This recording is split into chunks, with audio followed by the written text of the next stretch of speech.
आज जो देश में चुनाव के रिजल्ट आए हैं, ये मैं तो पहले कहूंगा, ये जो रिजल्ट है जनता की रिजल्ट है और ये जनता की जीत है और लोकतंत्र की जीत है। हम पहले से यही कह रहे थे कि ये लड़ाई हमारी मोदी वर्सेस जनता है, लोग हैं। तो 18वीं लोकसभा के चुनाव में हम विनम्रता से जनमत को स्वीकार करते हैं। इस बार जनता ने किसी एक दल को पूर्ण बहुमत नहीं दिया, खासकर सत्ताधारी दल भाजपा ने एक व्यक्ति एक चेहरे के नाम पर वोट मांगा। अब ये स्पष्ट हो गया है कि ये मैंडेट मोदी जी के खिलाफ गया है।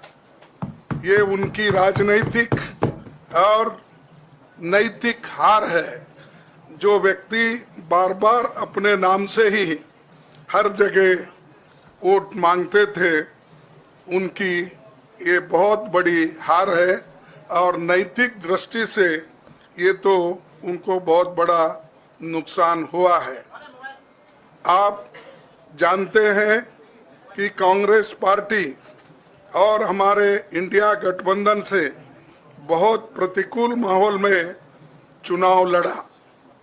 सरकारी मशीनरी ने कदम कदम पर अवरोध डाला, बैंक खाते सीज करने से लेकर तमाम नेताओं के खिलाफ अभियान चलाया। फिर भी शुरू से आखिर तक कांग्रेस पार्टी का कैंपेन सकारात्मक था, पॉजिटिव था। हमने महंगाई, बेरोजगारी, किसानों और मजदूरों की बदहाली और संविधान संस्थाओं का दुरुपयोग जैसे विषयों को केंद्रीय मुद्दा बनाकर हम जनता के सामने गए थे। इन मुद्दों पर बड़ी संख्या में लोग हमसे जुड़े, हमारा समर्थन किया। प्रधानमंत्री ने जिस तरह का कैंपेन किया वो इतिहास में लंबे समय तक याद रखा जाएगा। कांग्रेस के घोषणा पत्र के बारे में मोदी जी ने जो झूठ फैलाया, जनता ने उसे समझ लिया।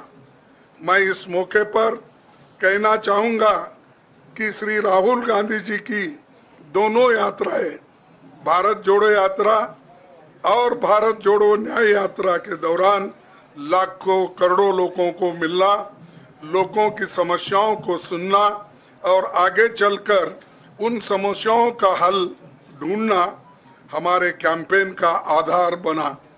हमने इसी को 5 न्याय और 25 गारंटी का नाम दिया और इसी के आधार पर हमने गारंटी कार्ड बनाया। हमारे कार्यकर्ता उसे लेकर घर घर पहुंचे और लोगों को संपर्क करें। इसके अलावा जो एक महत्वपूर्ण बात है वो भाजपा नेतृत्व की अहंकार की वजह से हुई। उन्होंने धीरे धीरे सारे संवैधानिक संस्थाओं के ऊपर गैर कानूनी तरीके से कब्जा करने की कोशिश की। फिर इनका उपयोग विरोधी दल के खिलाफ करने लगे। जो दब गया उसे दबा के अपने तरफ लिया, जो नहीं दबे उसकी पार्टी को तोड़ दिया, नहीं तो फिर जेल में डाल दिया। लोगों को ये विश्वास हो गया था कि मोदी जी को एक मौका और मिला तो अगला हमला संविधान पर सीधा होगा और लोकतंत्र पर होगा। इसीलिए लोगों को इसके प्रमाण नए संसद सत्र के साथ ही दिखेंगे। खुशी इस बात की है कि भाजपा इस षड्यंत्र में अब सफल नहीं हो पाएगी। मैं इस अवसर पर सीपीपी चेयरपर्सन श्रीमती सोनिया गांधी जी, हमारे लोकप्रिय नेता राहुल गांधी जी, प्रियंका गांधी जी का विशेष मैं धन्यवाद करना चाहता हूं। और इन्होंने दिन रात बराबरी से पूरे देश में कैंपेन किया और हमें एक मजबूत स्थिति में पहुंचाने के लिए भारी मदद इन्होंने की। और मैं ये कहूँगा कि इनके वजह से हमको बहुत बड़ा प्रोत्साहन देश में मिला और आज ये स्थिति जो बनी है उनके वजह से बनी। और हमारे करोड़ों कार्यकर्ता जो है देश में, उन्होंने भी हमारा साथ दिया, इसीलिए मैं बहुत बहुत उनको धन्यवाद देता हूं। आखिर मैं इंडिया गठबंधन के अपने सभी साथियों और शुभचिंतकों का धन्यवाद करता हूं। सभी एक साथ मिलकर एक स्वर में रहे, सभी ने मिलकर प्रचार किया और एक दूसरे की मदद की। हमारे हजारों लाखों कार्यकर्ताओं ने अच्छे तालमेल के साथ काम किया। आप सभी का धन्यवाद। अभी हमारी लड़ाई अंजाम तक नहीं पहुंची है। हम सबको आने वाले दिनों में इसी तरह लोगों के अधिकारों के लिए, संविधान की रक्षा के लिए, लोकतंत्र के बचाव के लिए, देश की तरक्की के लिए, सीमाओं पर सुरक्षा के लिए लड़ते रहना चाहेंगे।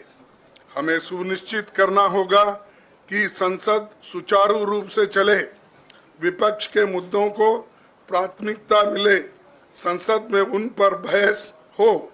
आने वाले दिन महत्वपूर्ण होंगे। हम आपसे बात करेंगे जब कभी भी मौका मिले। आप सभी को मेरा धन्यवाद।